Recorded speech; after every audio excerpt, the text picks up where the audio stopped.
ભરૂચ જિલ્લાના જંબુસરમાં પ્રભુ શ્રી રામચંદ્રજીના મંદિરની અયોધ્યા ખાતે પ્રાણ પ્રતિષ્ઠા થનાર હોય જેના ભાગરૂપે જંબુસરમાં રામ ભક્તો દ્વારા ભવ્યથી ભવ્ય શોભાયાત્રાનું આયોજન કરવામાં આવ્યું હતું। આ શોભાયાત્રા જંબુસરના કબીર મંદિરથી નીકળી જંબુસરના રાજમાર્ગો ફરી પુનઃ રામ મંદિર કબીર મંદિરે પહોંચી હતી।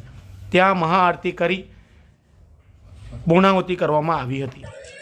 चली राम भक्तों की ऐसी थी टोली, सभी के स्वरों में थी श्री राम बोली। बढ़ते बढ़ते किसी ने ये बोली मारी, चलो राम भक्तों चलो।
विश्व हिंदू परिषद दक्षिण गुजरात प्रांत प्रचार प्रसार प्रमुख विरल देसाई जंबूसर खाते आज आवती काले जो अयोध्या खूब मोटी घटना बनवा जई रही है ये रामलला पोताना नवनिर्मित महल में पुनः प्रतिष्ठित थवा जई रह्या छे। एना संधान में जंबूसरे सौथी वधारे भरूच जिल्लानी अंदर कंईक ने कंई फेस कर्युं हतुं। जंबूसर में आज खूब मोटी शोभायात्रानुं आयोजन है और समय दरमियान अहींया जंबूसर में उपस्थित लोकोने आंदोलनનો ટૂંકમાં ઇતિહાસ અને હવે પછી શું થવા જઈ રહ્યું છે એના સંદર્ભમાં વાત કરવામાં આવી છે। વંદે માતરમ, ભારત માતા।